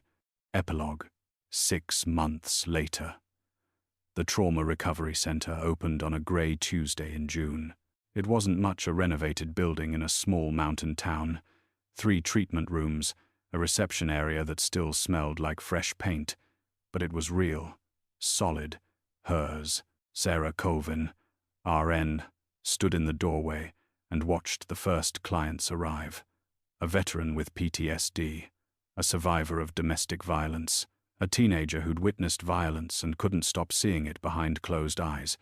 People like her, people who carried weight they hadn't asked for. Ghost lay by the reception desk, unofficial therapy dog, his presence a reminder that broken things could heal if given the right environment. Jennifer Voss had written a follow-up article about the center's opening. From tragedy to triumph, nurse who exposed corruption now helps others heal. Sarah had hated the headline, too clean, too narrative, too much like a fairy tale ending when real healing never really ended. But it brought donations, brought attention, brought people who needed help. Merritt's book had been published 3 months ago. Mountain of Lies. How one man's courage exposed 20 years of corruption. It was selling well enough that he'd donated a portion of proceeds to the center, and on the wall of Sarah's office, framed and carefully preserved, hung 2 photographs. One of her father, young and sober and smiling, taken before the weight of what he'd discovered had broken him. One of Officer David Reeves in uniform, before he'd made the choices that destroyed his life. 2 men who'd tried to do the right thing and paid for it, but their deaths had led to 18 arrests, 4 convictions so far, and the dismantling of an operation that had poisoned communities for 2 decades. It wasn't redemption. Redemption was too simple a word for something this complicated, but it was meaning, and sometimes meaning was enough. Sarah's first client walked in, a woman in her 30s, nervous hands, eyes that had seen too much. "I'm Sarah," she said, extending her hand. "Thank you for trusting me with your story." The woman's eyes welled up. "I didn't know where else to go." "You came to the right place." Sarah gestured to the treatment room, where soft light filtered through windows that looked out at mountains that no longer felt like hiding places but like witnesses to survival. "Let's start at the beginning," Sarah said. "And we'll work through it together." "I do. Ghost followed them in, settling quietly in the corner, keeping watch, keeping faith. Outside, the mountains stood silent and solid. Some secrets stayed buried forever, but some, the important ones, rose to the surface when someone was brave enough to look, and Sarah Colvin had learned to look. 1 year later, the letter arrived on the anniversary of the day Sarah had found the body in the creek. She almost didn't open it. The return address was Valley County Correctional Facility, and she'd received enough hate mail from supporters of the convicted officers to recognize the postmark. Most of those letters went straight into the trash, unread. She'd learned early that engaging with anger only fed it. But this envelope was different, heavier. The handwriting on the front was careful, almost elderly, shaky lines that spoke of arthritic hands working slowly through each letter of her name. Ghost lifted his head from where he lay in a patch of sunlight, watching her with those amber eyes that never missed a shift in her mood. "It's probably nothing," she told him. He huffed softly, unconvinced. Sarah slit the envelope open. Inside was a single sheet of lined paper, the kind from a cheap notepad, and a smaller, sealed envelope marked "Private, open alone." The letter was brief. "Miss Colvin, my name is Margaret Reeves. I was David's mother. I know you have no reason to want to hear from me, and I will understand if you throw this away without reading further. But I wanted you to know that I've spent the last year coming to terms with what my son did, the people he hurt, the trust he betrayed, the life he helped take your father's life. There are no words adequate for that kind of guilt, no apology that erases it. But I am sorry, deeply, truly sorry, for what David's choices cost you. I've been visiting Tom Brennan in prison. Not to forgive him, I'm not sure I have that in me, but to understand. To hear the whole truth, even the parts that make me sick. He told me something you should know. Something about your father that even the investigation didn't uncover. It's in the sealed envelope. I debated whether to send it, whether some truths do more harm than good. But Daniel Colvin deserved better than secrets, and so do you. With sincere regret, Margaret Reeves. Sarah stared at the smaller envelope, her pulse quickening. Ghost stood and moved to her side, pressing against her leg with steady warmth. What could Brennan have told a grieving mother that he hadn't told the FBI? What truth was left to uncover after a year of investigations, depositions, and trials? She almost called merit, almost waited until she had witnesses, backup, someone to share the weight of whatever this was. But some letters demanded to be read alone. She opened it. Inside was a photocopy of a document she recognized, one of the evidence photographs from the case her father had sealed in the creek. But this one had markings she didn't remember from the FBI's release. Handwritten notes in the margins, arrows pointing to specific names on the transfer records, and at the bottom, in her father's familiar scrawl, "Insurance policy. If anything happens to me, this proves it wasn't them. Follow the money upstream." Clipped to the photocopy was a handwritten note from Brennan. The handwriting was different from Margaret's, harder, more angular, but still carrying the weight of someone writing from a cell. "Sarah, I'm not asking for forgiveness. I don't deserve it, but your father deserves the full truth, and this is the part nobody figured out yet. The operation didn't start in Valley County. It started higher up, way higher, federal level. We were just the local facilitators, But the real protection came from people with badges that meant more than ours. Your father didn't just threaten our operation, he threatened theirs. That's why we had to move so fast, why we couldn't just pay him off or scare him quiet. Orders came from above, permanent solutions only. The names circled on this document, those are the people who gave those orders. The ones who haven't been touched by the investigation because they're protected by the same system that's supposed to bring them down. I'm telling you this because your father died trying to expose the whole truth, not just our piece of it. And because keeping this secret is the last thing I can do wrong, or the first thing I can do right. The choice is yours what to do with it. Tom Brennan, Sarah's hands shook as she studied the circled names. 3 of them she didn't recognize, bureaucratic titles, alphabet soup agency designations that meant nothing to her, but the 4th name made her breath catch. Deputy Director Marcus Holloway, DEA Regional Operations Holloway. The same last name as Martin Holloway, the Valley County deputy who'd been arrested alongside Brennan. Family connection? Had to be. The trafficking operation hadn't just been protected at the local level, it had been protected from the top by someone with the power to bury investigations before they started. And if Brennan was telling the truth, that person was still out there, still working, still untouched. Sarah sat heavily in her desk chair, the letter trembling in her hands. She'd thought the fight was over, thought she'd won. The arrests, the convictions, the center opening, all of it had felt like vindication, like justice served. But this, something that would require starting over, fighting again, putting herself back in the crosshairs of people who had more power than a small-town sheriff ever dreamed of. Ghost whined softly, sensing her distress. "I'm tired," she told him. "I'm so tired of fighting." He pressed closer, offering the only comfort he knew how to give. Sarah looked around her office, at the photographs on the wall, at the calendar showing her schedule for the next month, intake appointments, group sessions, a presentation at a trauma conference in Denver. She'd built this, built a life, built a purpose. Did she really want to risk it all again for a truth that might destroy her? She called Jennifer Voss that evening. The reporter answered on the second ring, sounding harried. "Sarah, hey, can I call you back? I'm on deadline for, I need to show you something." Sarah interrupted. "In person, tomorrow, if possible."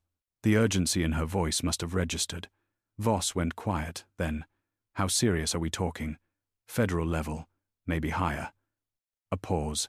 Then, "I'll clear my schedule. Where do you want to meet?" They met at a coffee shop in Denver, neutral territory far from Valley County and its ghosts. Sarah brought the letter, the documents, and Ghost, who had become enough of a recognized figure that his presence attracted only smiles now, instead of nervous stares. Voss read everything twice, her reporter's face carefully neutral, even as Sarah watched her process the implications. "If this is true," Voss said finally, "we're talking about a conspiracy that reaches into the DEA. Federal protection for a trafficking operation. This isn't just corruption, it's institutional rot." "I know, and you want to pursue it." Sarah hesitated. "I don't know. Part of me wants to burn this letter and pretend I never saw it. Go back to my life, my work, the peace I've finally found." "That's the smart choice," Voss said. "The safe choice." But you're Daniel Colvin's daughter, and from everything I learned about him during the investigation, safe choices weren't really his style." Voss leaned back, studying Sarah with the same sharp attention she'd use on a developing story. What did he do when he found evidence of corruption? Did he ignore it? No. He documented it, hid it where someone would eventually find it. He trusted that someone would care enough to look, to fight. Voss tapped the letter. Seems like he was right. Sarah looked at Ghost, who was lying quietly under the table, monitoring the coffee shop with the patient vigilance of a wolf who'd learned that sometimes the greatest threat came in human form. "If I do this," she said slowly, "it can't be like last time. I can't just call the FBI and hope they handle it. Not if the protection goes as high as Brennan suggests. Agreed. We'd need to go public first. Make it too visible to Barry. Voss pulled out her laptop, already thinking in headlines. But I'd need corroboration. More than just Brennan's word from a prison cell. He's a convicted felon trying to reduce his sentence. Defense attorneys would tear his credibility apart. What about Margaret Reeves? She's the one who sent me the letter. That helps, but she's not a witness to the operation itself. She's a grieving mother who might be desperate to believe her son was just a small player in a bigger game. Voss shook her head. We need someone on the inside. Someone who worked with Marcus Holloway and can confirm he was protecting the operation. And how exactly do we find someone like that? Voss smiled, the kind of smile that had probably terrified countless reluctant sources over her career. We go fishing. We drop enough hints in the right places that if there are other people who know the truth, people who've been scared into silence, they'll have a reason to come forward. That's dangerous. Yes, it is. Voss met her eyes, which is why I'm asking you directly, right now. Do you want to do this? Because once we start, there's no pulling back. Your life will become public again. The center might suffer. You'll have targets on your back from people with resources that make Tom Brennan look like a mall cop. Sarah thought about her father, about the years he'd spent drunk and broken, carrying a secret that had killed him, about Officer Reeves, who'd tried to back out and paid with his life, about all the people who'd been hurt by the operation, the communities poisoned by drugs that flowed through the mountains under federal protection, the families destroyed, the justice denied. She thought about the woman who'd come to the center just last week, a former addict whose daughter had overdosed on heroin that had probably moved through the same trafficking routes her father had tried to expose. How many more would there be if this continued? I want to do it, Sarah said. But not alone, and not stupid.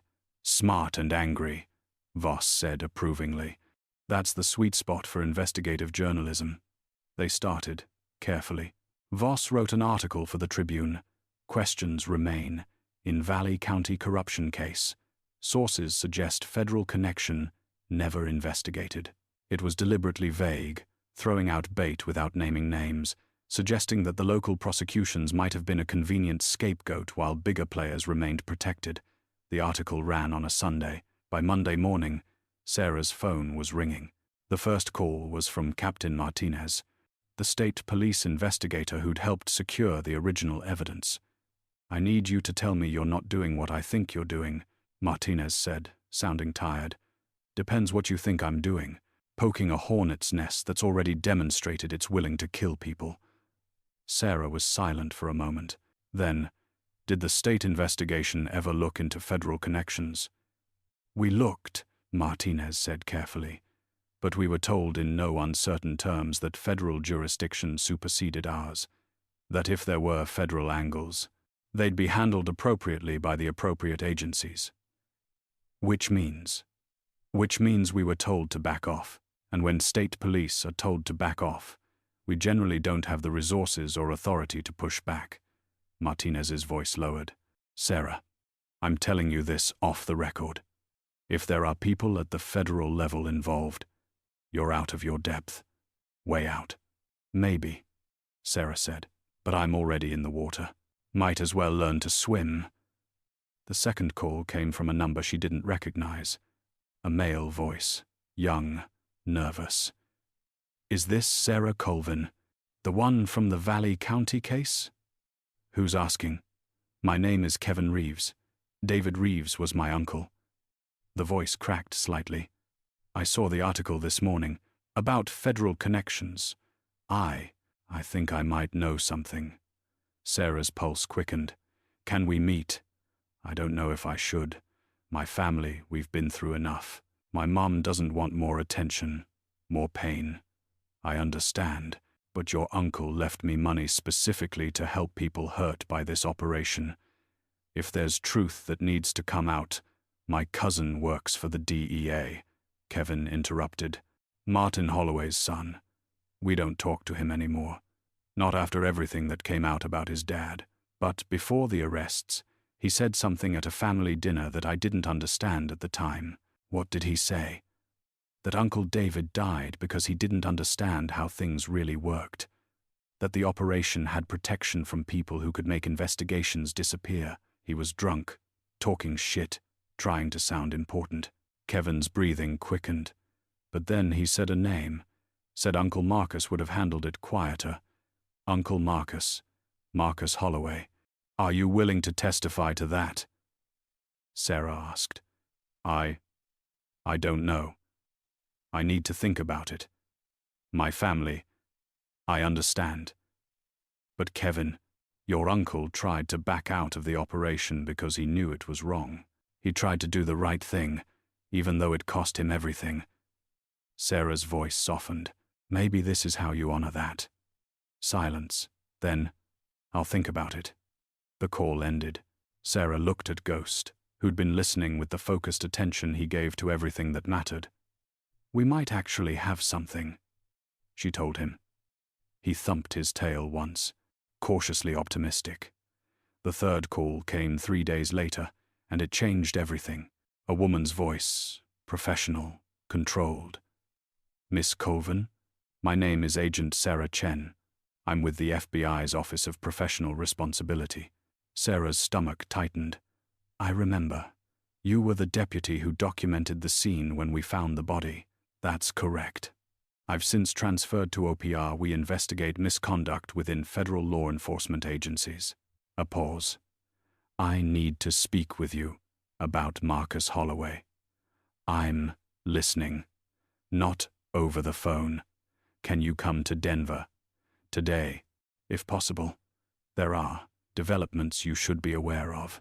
4 hours later, Sarah sat in a federal building downtown, Ghost waiting in the car, while Agent Chen spread documents across a conference table.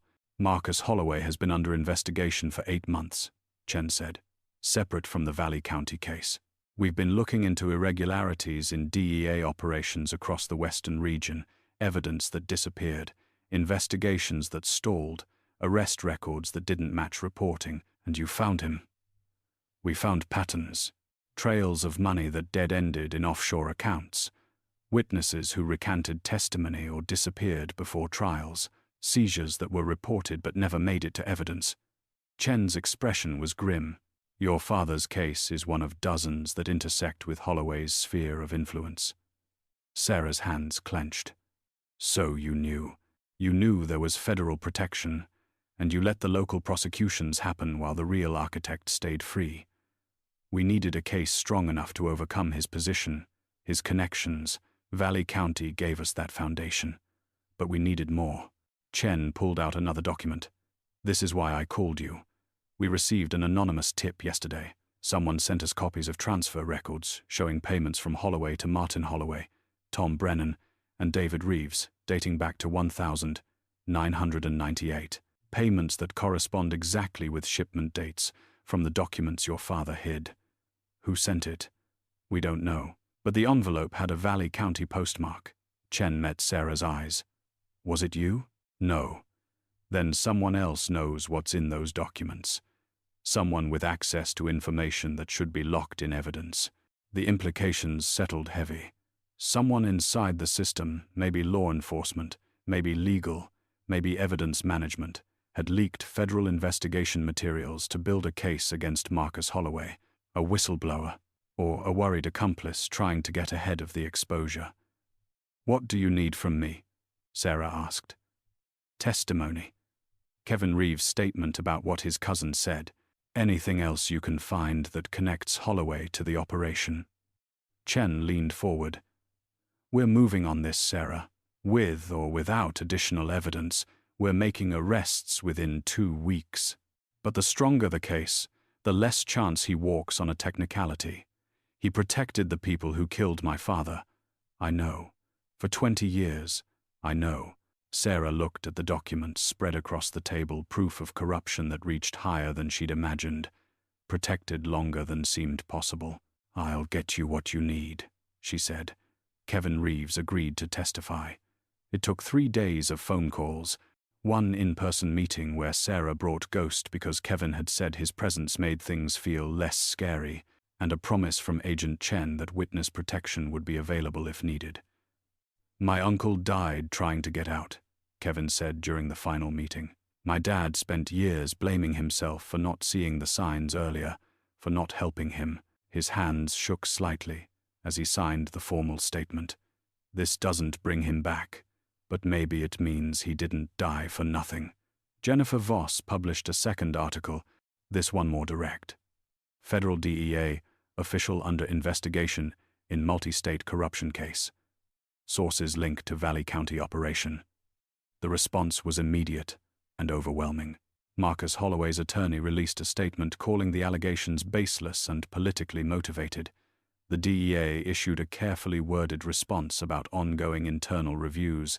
3 more people came forward claiming to have information about Holloway's protection of trafficking routes, and on a Thursday morning 2 weeks after Sarah's meeting with Agent Chen, federal agents arrested Deputy Director Marcus Holloway at his office in Washington, D.C. The charges included conspiracy to distribute controlled substances, corruption of public officials, money laundering, obstruction of justice, and accessory to murder in the death of Daniel Colvin. Sarah watched the news coverage from her office at the center, Ghost beside her, Merritt on speakerphone. "You did it," Merritt said, his voice thick with emotion. "Dan would be proud." "We're not done yet," Sarah said. "Arrests aren't convictions." "No, but they're a hell of a start." Papers rustled on Merritt's end. "I'm updating the book. 2nd edition. The full story." Sarah smiled, despite the exhaustion pulling at her. "Make sure you spell my name right this time." That was the publisher's typo. And you know it. After the call ended, Sarah sat in the quiet of her office and let herself feel it all, the relief, the grief, the bone-deep weariness of a fight that had consumed 2 years of her life. Ghost rested his head on her knee, grounding her. "It's really over," she told him. "The truth is out. The people responsible are facing justice. We can finally rest." The wolf's eyes held wisdom she couldn't quite translate, but the message felt clear. "You've earned this peace. Take it." The trial of Marcus Holloway lasted 8 weeks. Sarah testified for 3 days, walking the jury through her father's documents, the evidence in the creek, the pattern of protection that had allowed a trafficking operation to flourish for 2 decades. Kevin Reeves testified. Margaret Reeves testified. Even Tom Brennan testified from prison, his cooperation agreement buying him a reduced sentence in exchange for full disclosure. The evidence was overwhelming. The jury deliberated for 6 hours, guilty on all counts. Marcus Holloway was sentenced to 45 years in federal prison. At 63 years old, it was effectively a life sentence. Sarah watched the sentencing from the gallery, Ghost's service vest allowing him to sit quietly at her feet. When the judge read the verdict, she felt something release in her chest, a tension she'd been carrying so long she'd forgotten it wasn't supposed to be there. Outside the courthouse, Jennifer Voss found her on the steps. "How does it feel?" the reporter asked. Sarah thought about it. "Like I can breathe again." "You going back to the center?" "Eventually. I'm taking a month first. Going to hike the Pacific Crest Trail with Ghost. No phones, no cases, no corruption, just mountains and trees and quiet." Voss smiled. "You've earned it. But when you get back, I hope you'll consider something." "What?"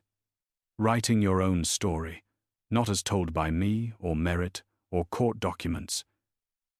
Your story, in your words." Voss handed her a business card for a literary agent. "I think people need to hear it. Not the mountain woman who exposed corruption, the nurse who lost everything, found herself in isolation, and chose to fight when fighting was the hardest thing she could do." Sarah took the card, running her thumb over the embossed lettering. "I'm not a writer. Neither was your father." But his words in that letter changed everything. Voss squeezed her shoulder. "Think about it." Sarah stood on a ridge overlooking a valley she didn't know the name of, in a wilderness that asked nothing of her except presence. Ghost ranged ahead, nose to the ground, tracking scents that meant nothing to Sarah but everything to him. His limp was barely noticeable now. The years of gentle hiking had strengthened the muscles around the old injury.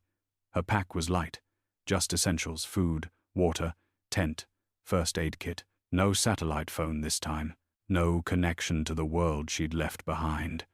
For 26 days, she'd walked, slept under stars, filtered water from streams that ran clear and cold, met other hikers with their own stories of why they'd come to the trail: divorce, death, depression, discovery. Everyone running towards something or away from something. She'd thought she was running away from the trials, the media, the weight of being Daniel Colvin's daughter and the woman who'd exposed a conspiracy. But somewhere around day 15, climbing through a mountain pass as the sun turned the granite pink, she'd realized she was running toward something instead, toward the person she'd been before the accident, before the isolation, before fear had made her small. That person, the one who'd chosen nursing because she wanted to help people, who'd driven too fast on an icy road, not from recklessness but from urgency, to save a child. That person had been buried under guilt and shame for so long. Sarah had almost forgotten she existed, but she was still there, still fighting, still believing that broken things could heal if given the right care. Ghost barked, pulling her from reflection. He'd found something ahead, not danger, just interest. A marmot colony, probably, or a particularly fascinating rock. Sarah smiled and followed. The center had survived without her. Her assistant director, a former trauma therapist named Marcus, no relation to Holloway, he'd joked darkly when they'd hired him, had handled everything with quiet competence. The clients had been cared for, the bills paid, the mission continued. "You trained us well," Marcus said when she returned, tanned and leaner, with Ghost's coat full of burrs that would take weeks to fully remove. "But we're glad you're back." Sarah walked through the familiar space, the treatment rooms, the group therapy area, the small library she'd stocked with books about recovery and resilience. On her desk was a stack of mail that had accumulated during her absence. Bills, mostly, grant applications, thank you notes from clients, and one letter with unfamiliar handwriting. She opened it. "Dear Miss Colvin, you don't know me, but my daughter died 3 years ago from a heroin overdose. She was 19, beautiful, smart, full of life. I spent those 3 years angry at her for choosing drugs, angry at myself for not seeing the signs, angry at a world that let poison flow so freely that my baby could find it easier than hope. Then I read about your father, about the operation that protected the trafficking routes, about how one man tried to stop it and died for that choice. And I realized my daughter wasn't weak.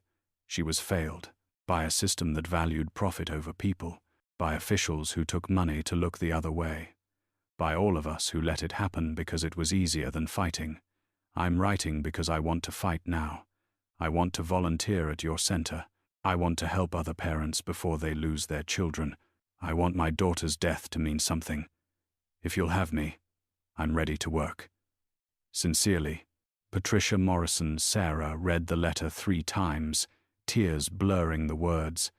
This was why she'd fought, not for headlines or convictions or vindication, for this, for the chance that someone else might be saved, that another family might stay whole, that the cycle might finally break. She picked up the phone and called the number at the bottom of the letter.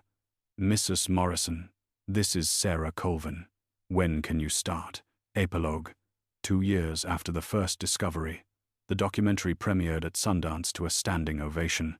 Sarah watched from the back of the theater, Ghost beside her in his service vest, as her story unfolded on screen. The cabin, the creek, the body that had changed everything. But the filmmakers had done something she hadn't expected. They'd made it bigger than just her story. They'd interviewed the families affected by the trafficking operation, the communities destroyed, the children orphaned, the parents who'd buried babies because drugs had flowed freely under federal protection. They'd shown the systemic rot that allowed it to happen, the budget pressures that made small-town cops vulnerable to corruption, The career incentives that made federal agents look the other way, the political donations that bought silence. And they'd shown what happened when one person decided to look. When the lights came up, Sarah was surrounded by people, other survivors, activists, journalists, filmmakers who wanted to tell similar stories from their own communities. "You've started something," Jennifer Voss said, appearing at her elbow. "This isn't just about Valley County anymore. It's about every place where corruption is protected because exposing it seems too hard, too dangerous, too costly." Sarah looked at the crowd, at the conversations sparking like small fires. "I just wanted to know the truth about my father," she said. "And in finding it, you showed other people they could find theirs too." Voss smiled. "That's legacy, Sarah. That's what survives when the headlines fade." Sarah stood on the ridge above her old cabin, Ghost beside her, watching the sun set over mountains that no longer felt like hiding places. The cabin was rented now to a writer who wanted solitude and inspiration. Sarah visited occasionally, checking that the new tenant was settling in, that the ghosts were quiet. But she didn't live there anymore, couldn't live there. That cabin belonged to the person she'd been broken, isolated, afraid. She was different now, not healed, exactly. The scars were still there, still tender sometimes, but whole in a way that mattered more than perfect. Her phone buzzed. A text from Patricia Morrison, who'd become the center's volunteer coordinator. "New intake tomorrow. Teenager whose father was just arrested in another corruption case. I told her you might understand." Sarah typed back, "I'll be there." She pocketed the phone and looked at Ghost. "Ready to go home?" she asked. The wolf wagged his tail. Home wasn't a place anymore. It was wherever they built it together. They walked down the ridge as darkness gathered, the path ahead lit by stars that had witnessed everything, the secrets buried, the truths uncovered, the fight that had transformed a woman who'd spent years running into one who finally stood still long enough to make a difference. Behind them, the mountains kept their remaining secrets. Ahead, the valley lights beckoned with warmth and purpose. And between those two places, past and future, isolation and connection, fear and courage, walked Sarah Colvin and her wolf, choosing forward with every step.